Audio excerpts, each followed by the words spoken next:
This is another episode of Standup Comedy, your host and MC, celebrating 40-plus years on the fringe of show business. Stories, interviews, and comedy sets from the famous and not so famous. Here's your host and MC, Scott Edwards. Ladies and gentlemen, welcome to another terrific show. We have a great lineup of 3 terrific comedy headliners. Closing the show today, one of my personal favorites, somebody you've all heard of, Comedy and Music by Dana Carvey. And before that, another headliner out of Los Angeles, California. This is recorded in 1986. It's Danny Mora. But right now, opening things up, we have the terrific stand-up comedy of a guy that started off as an opening act, then featured, and then eventually headlined, Barry Neal. Now, Barry's had a terrific career. After being a stand-up comic for more than 2 decades, he opened his own management company, Entertainment Max, and he now books shows on cruise ships, military bases, colleges, and does a lot of corporate events. Ladies and gentlemen, a very funny guy and a successful businessman. Let's hear for the comedy of Barry Neal. When you potty train your child, it's encouragement. Try to encourage them, because if they do it and you encourage them, they'll keep doing it. They want to please their parents. That's what kids want. So whenever my little one went to the bathroom, I'd always smack him on the butt. I'd go, "Good job." And he'd go, "Yeah." That was the thing. I'd go, "Good job, yeah." And I remember he was like 3 years old. And it was the first time we went out, we saw a movie, and he's like, "Daddy, I got to pee-pee." I'm like, "Can you wait?" He goes, "No, I got to pee-pee." Okay. So I go, "You're going to be a big boy. I'm going to stand here. You go to the little urinal and do your business." He kind of walked over. He was all nervous. He did his business, and he's like, "Done." And he looked at me, and I'm like, "Yeah." And he's like, "Yeah." He starts walking out. He's like, "Yeah." He sees another guy at the urinal. He smacks him on the ass. He goes, "Good job." I have a 7 and 10, so what's funny is my 7-year-old believes everything. My 10-year-old's beginning to kind of catch on, figure things out. My 7-year-old was losing a tooth. You ever watch a 7-year-old lose a tooth? He's like a total spaz. He's like running around. And I'm like, "What are you doing?" And he's all excited. He goes, "My tooth is loose. My tooth is loose." I'm like, "All right, Cindy Brady, relax." Then he starts explaining to me and his brother how it works. He goes, "No, you don't understand. If I lose a tooth, I'm going to put the tooth under my pillow, and then at night, the tooth fairy's going to fly through the window and put money under my pillow and then fly away." And he goes, "Is that right?" I go, "You bet it is." He goes, "Yay!" Off he goes. My 10-year-old, he's having none of it. He starts stalking me through the house. Like 15, 20 seconds. I finally stop him in the kitchen. I'm like, "Do we have a problem?" And he goes, "Yeah, because you're the tooth fairy." I said, "All right, you figured it out. Don't you tell your brother or I'm going to get mad." Then he starts explaining what a little baby his brother is.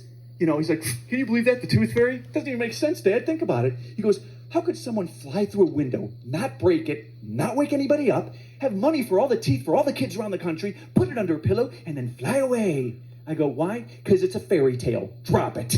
He goes, "Whatever." I'm not kidding, Brian. Maybe 10 seconds goes by, and he looks at me with his big blue eyes, and he goes, "But Santa's real." I'm like, "Well, yeah."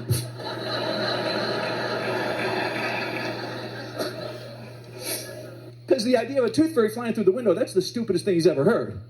But a fat guy down the chimney, yeah, that's okay.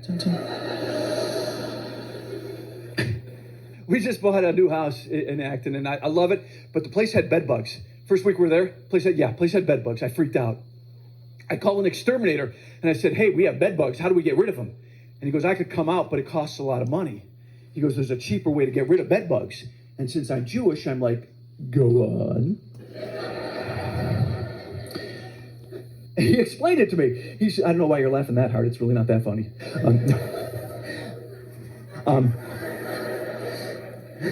But he explained it, actually. He goes, "The cheapest way to get rid of bed bugs is to get 2 cockroaches and put them in the bed."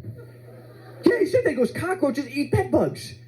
And that was my reaction. I'm like, "Are you insane? I'm not putting cockroaches in my bed." And he goes, No, Mr. Neal, if you have a problem finding the cockroaches, you get 1 toad. You put the toad next to the bed. The toad will eat the cockroaches. Yeah. I'm like, "What?" I said, "I just want to get rid of bed bugs. I don't want the entire ecosystem growing in my house." How far do I go with this idiotic theory, right? In a couple of weeks, people are walking in going, "Hey, Barry, what's that cheetah doing in your living room?" I was having a problem with elk. Yeah, I think I need a mountain lion. Oh no. People are magnets, opposites attract. Now you fight 88% of the time, but it's a hell of a ride. I don't know why I'm with my wife. I love her, but we are the odd couple. Yeah, and if you know the characters at all, I'm Felix.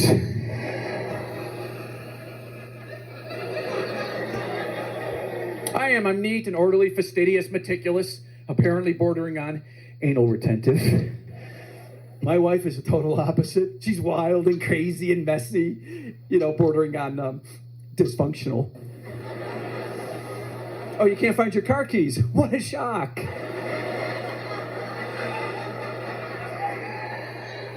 Why don't you put them on that hook like I do? Hey. Hey, you notice I never lose my keys. I bought you that hook for Christmas. Ding, ding. Walk in, it's always there.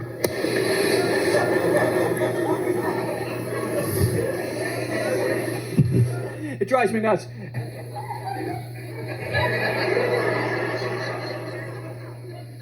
I'm one of those people, when I drive a car, if the gas tank needle's even half empty, I get a full tank of gas. I love it when it's on full. It gives me a feeling of power. She's not like this. Do you know people like this? I think she's ill. So I should let the gas tank needle hit E and then go, 20 more miles. What do you think? I have no idea. Is this a game? Are there prizes? Just get gas! I'm scared. Stop it! Oh my God, the light is on. Come on! Ah, that's the indicator we need gas. I didn't even know we had that light. Yeah, apparently there's a light tells you to get gas. I didn't. You know what's amazing too, Vlad? My wife won't fill up the cars. She won't fill them up. And that doesn't bother me. You know what bothers me? She's completely baffled when it's full. She's always like, hey, the car's all full of gas. The magic gas fairy must have come by when you were napping.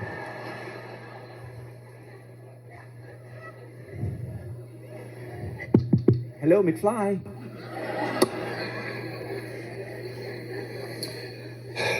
Some people hate me for being so anal retentive, and that's fine. A lot of you can hate me, because some people love me.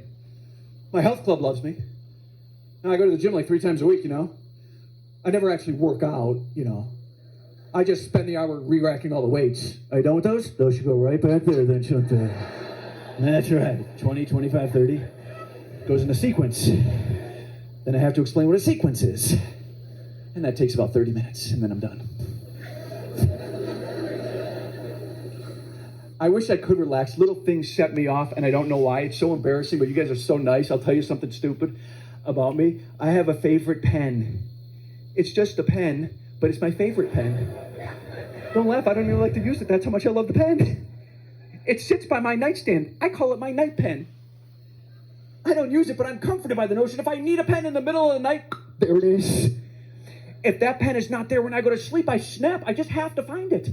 I'll run around the house like a lunatic at 3 a.m. like, where's my pen? Where's my pen? Have you seen my pen? My wife just goes, why don't you check by the hook?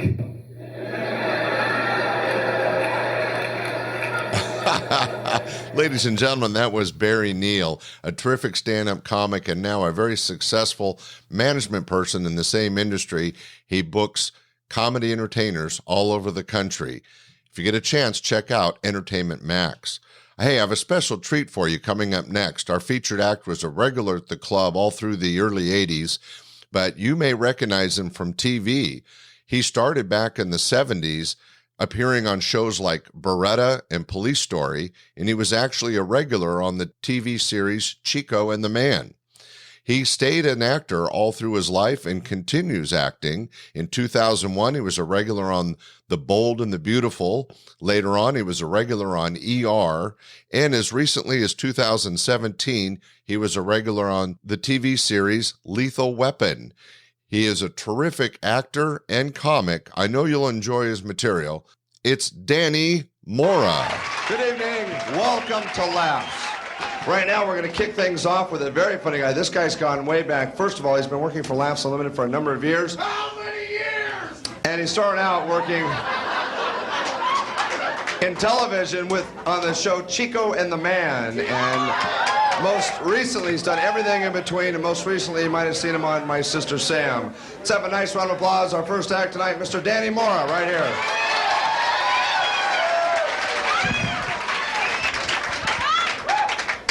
Orale! What's happening, Laughs Unlimited? Check it out, a lot of white people here, huh? Ooh. Ooh. You know, I can't believe I'm back in Sacramento. I was raised in San Jose, California. 10 years ago, I left the barrio Sal si puedes. Sounds great in Spanish, sal si puedes. In English, it means get out if you can. And I went to Hollywood to seek my fame and fortune in TV and the movies. Here I am in Sacramento. Last week I was in Stockton. Whoa! I was only in Stockton 4 days. Already I speak Cambodian. And then I went to Citrus Heights. 2 days later, I owned land in Rancho Cordova. Hard to believe. I don't see too many, any Mexicans here tonight? Round of applause. 2 Mexicans here? That must make the rest of you mad, huh? I can't see you from here. Don't be making fun of Mexicans, baby. We win the lottery, huh? Yeah.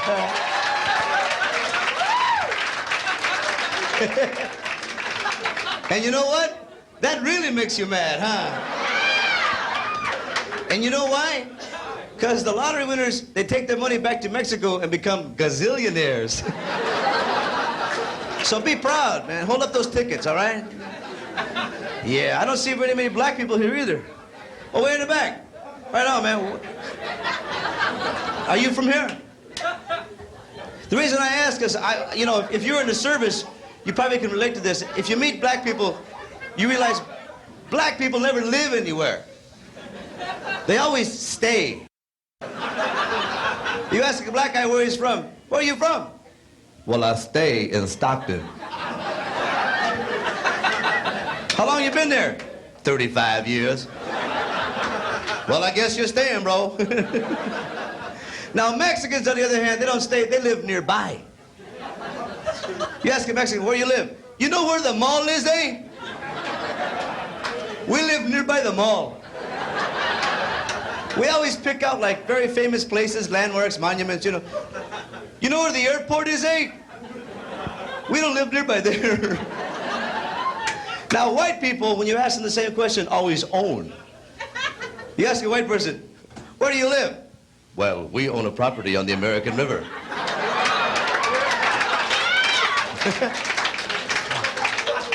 We used to own the mall. But the black people kept staying there. And there were too many Mexicans nearby. Thank you.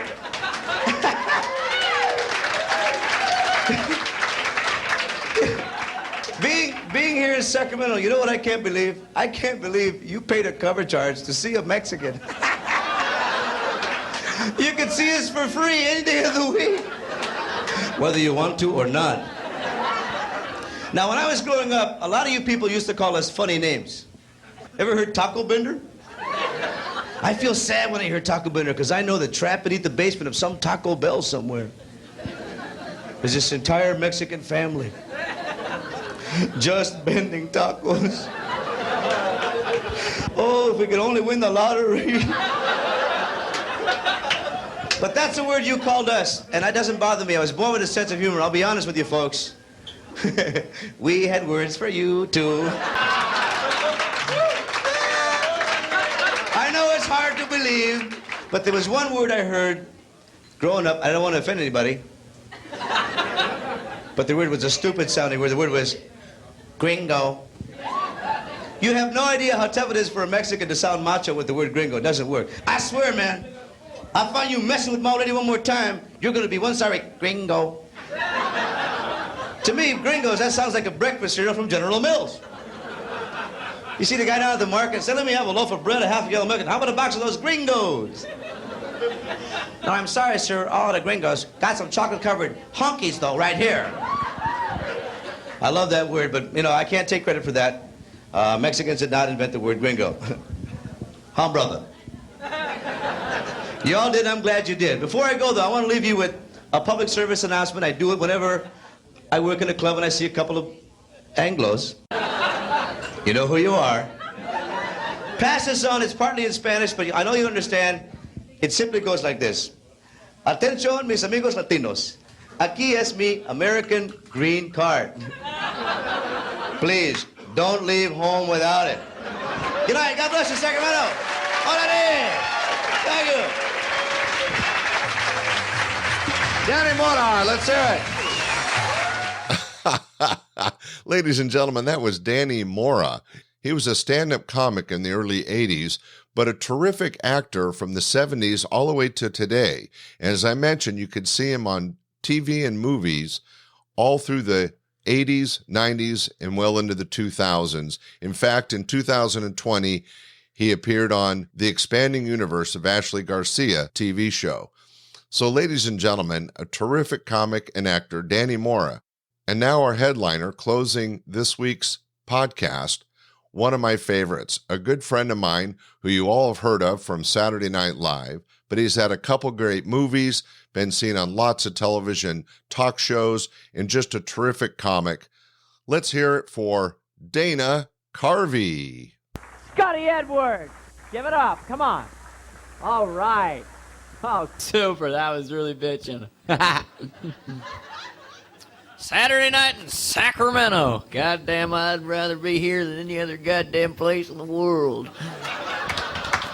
This fine land called Sacramento, built from grit and sand and boulders and dirt and blood and sand and grit it was built. And people came and they built and they did with grit and sand and sex and blood and sand. And then they had sex and they built some more and more sex. And then they had cocaine and built a lot more. And then they had sex and people were looking, so what? We know. How many people right now in their chairs going, well, you look like his name should be Scooter?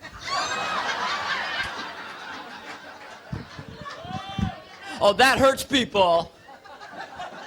That hurts bad, man. From blood and sex and sand. I'm actually 30 years of age, but I read at a 34-year-old level. Yeah. Hey, fuck off, man. The thing has been hounding me all week. Kidding. The Late Show, Saturday night. I like Sacramento. Friendly people. A lot of street people around here, though. I was surprised. In the capital of the state, a lot of street people, guys walking up to you, make no sense at all. This guy walks up to me yesterday and says, hey, you could be them, 'cause I said before when they were.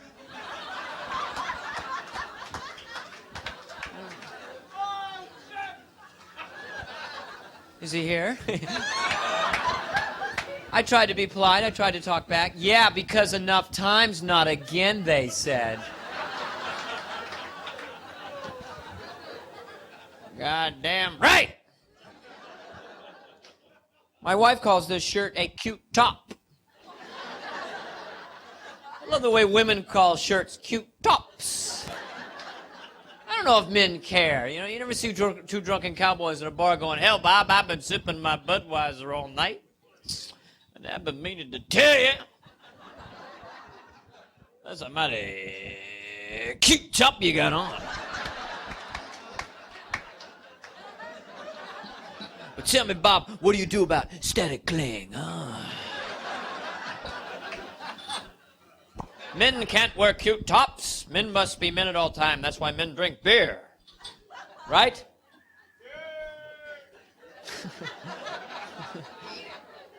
Yeah, okay, well. I don't come to Jack in the Box and bother you when you're working. Never fails, that line. I don't know why. I hate using those stock lines, but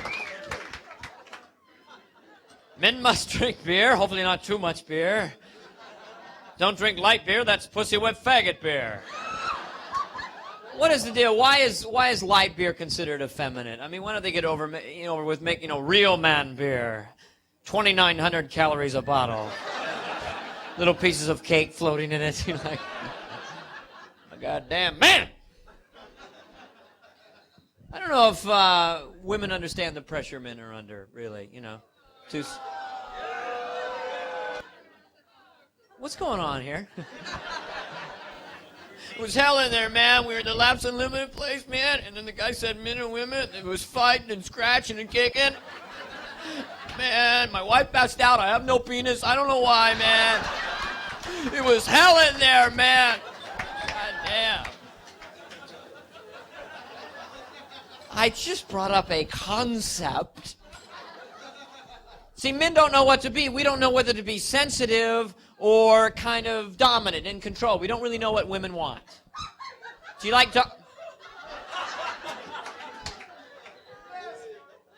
a masculine kind of controlling man, or do you like a sensitive sort of guy?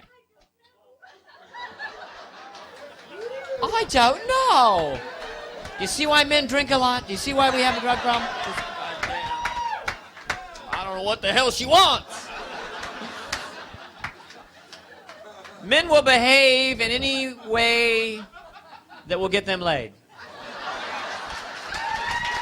Just to be honest.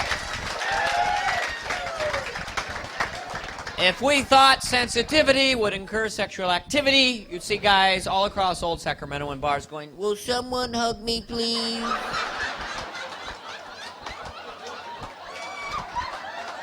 I'm really sensitive.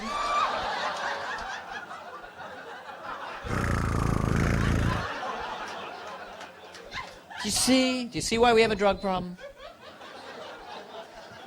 See, that's why men act macho. We think women like that. It's silly. You know these guys, "Give me a beer, bitch!" He's ordering me around. My buttocks are tingling. He's better than Rambo. I think all this stuff's not true. We're all victims of these stereotypes. I do know this, that when I was a busboy, I could not get a date. I mean, women do not traditionally like busboys. I hope I'm not out of line on that. You like busboys? That's what you want, huh? So you're in a Denny's going, "Barbara, put down your salad fork. Look at that busboy over there. Look at him sweating like some kind of fabulous farm animal. Look at him.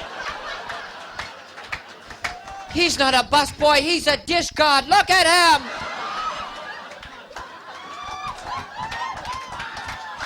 Are you like that? You're so agreeable. Whatever you say, Mr. Comedian. You're so happy. I think that's cool. You're just I like people who just decide to have fun in life. Just every little thing is fun. Get up in the morning, "Honey, I'm gonna have some oatmeal." Yeah! I'm so fucking happy. I think that's good. Frosted Flakes. Oh, she's correcting me. Frosted Flakes, not oatmeal. You shut up. My buttocks are not tingling. You bastard. God damn it. From blood and sex and sand they built. Yeah, and Frosted Flakes they built. How can they build from a cold cereal, please? I'm being so cruel tonight. I'm sorry. I gotta take a. Do you have friends who take a drink on a hot day and are just incredibly intense? Like, "Oh, please, that's that good. Well, that's that good. Could you do that somewhere else? Because we're gonna vomit. Thank you very much. You really are. You guys been watching Lifestyles of the Rich and Famous? Doesn't this show bum you out? You don't want to see this. Honey, look, there's some things we'll never have. I love this guy, Robin Leach, the host. Never talks at a normal tone of voice. "I'm Robin Leach, Lifestyles of the Rich and Famous. I'm yelling. I don't know why." Why is he? I can't stop yelling. I don't know why. I love the guests they have. Where do they dig these people up? Oil billionaire, magig, magoo, gagee, gagoo, gadoogie. That's his first name. He's worth $250 million. You have 1,900 homes. He has 12 million cars. That's why you're watching this stupid show. That made no sense at all. Sorry, man, I fucked up. People went with me, and I care a lot, man. I love you. There's no pressure in the room. I like comedians who put pressure on you. Their jokes don't go over and they get really uptight and hostile. You know the kind of comic I'm talking about? Not at all. Paul, he's gentle as a lamb. Aren't you as amazed as I am, sober people? Could they shut up? This audience is like fully self-contained. I don't know. Like a camper or something. You kind of turn your chairs around. It's Saturday. Some of these people are on their own little trip. You know, a lot of comedians, their jokes bomb. They go, yeah, well, here's another joke you'll hate. My stuff doesn't go over. I come back at you twice as hard, people, because I care. I say we take life too seriously, myself included. We just have to be silly. Just do silly things. The world's so crazy, who can figure it out? Just walk down the street, someone says, what time is it? Just look at your watch and go, well, it's pretty late. Why not? He might answer back, that's what I thought. You could make a special friend. Just be silly. Walk into a supermarket, walk up to the guy, excuse me. Excuse me. Could you tell me where the frozen fish is, please? Why not, man? What do you got to lose? You only live once, twice max. Too many things putting us down in life. We got to go on an ego trip just to stay equal. Like if you shampoo your hair and it turns out like whipped crap on top of your head, just horrible, I say just fluff it up and cop an attitude, man. Just walk down the street, walk up to people and go, hey, I like it this way, man. This vertical flip off the side of my head, I planned that, baby, so back off.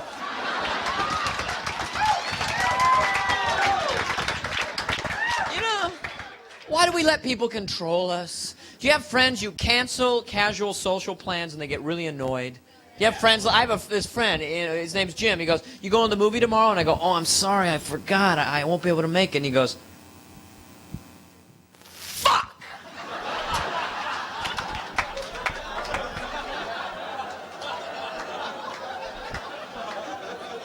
It's just a movie. I don't need that in my life. Fuck! That was the next thing he said. Oh, shit.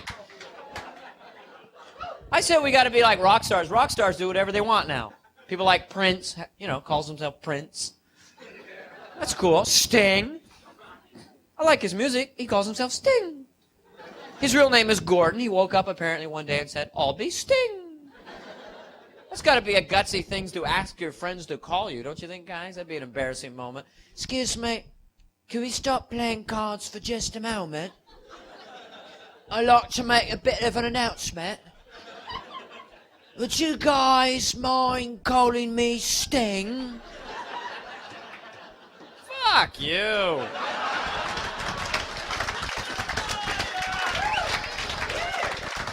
Yeah, my name is Bite. This is my buddy Scratch. So back off. It is a cute top you're wearing, though. I said cute top. I don't know why. Ron said I could play his guitar. All right, here we go. Neal Young for McDonald's. Something I haven't done in a while. Here we go. 1, 2, 3, 4, as Brad would say. Well, I dreamed I saw the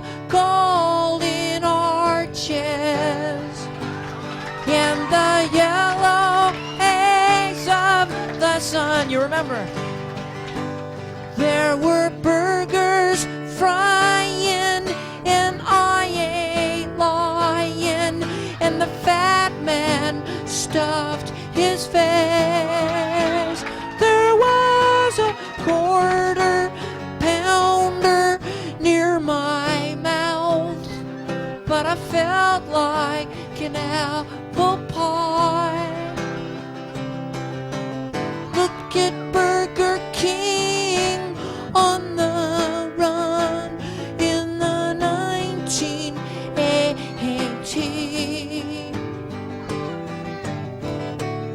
I love Neal Young.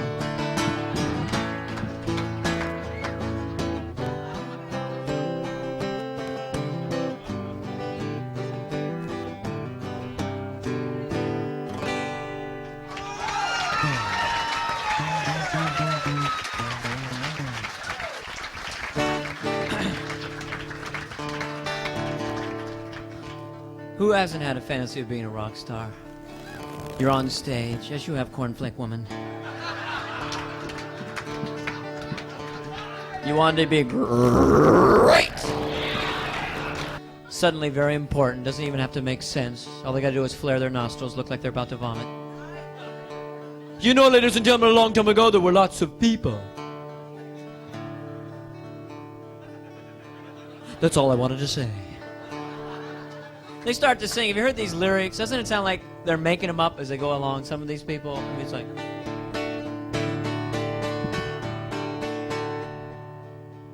She's cold as ice.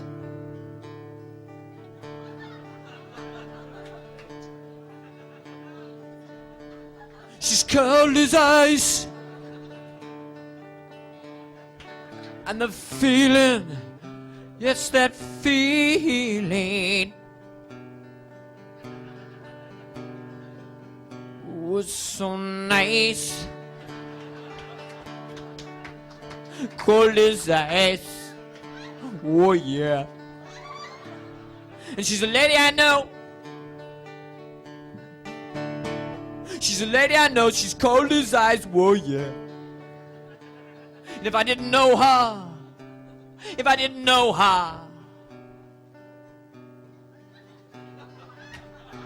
she'd be the lady I didn't know. Oh yeah. And my lady went downtown. She's cold as ice. She's a lady I didn't know. She went downtown. Oh yeah.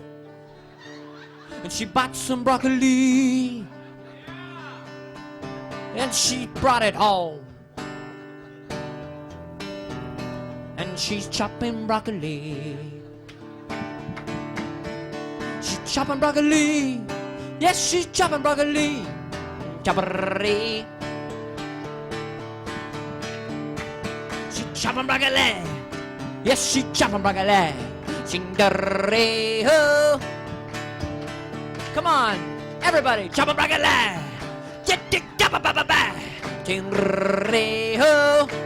Come on, nobody. She chopping down.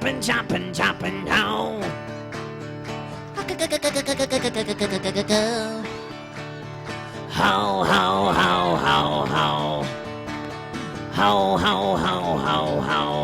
How many people are thinking, where we park the car? Chopping broccoli, yes, she chopping broccoli. She chopping broccoli.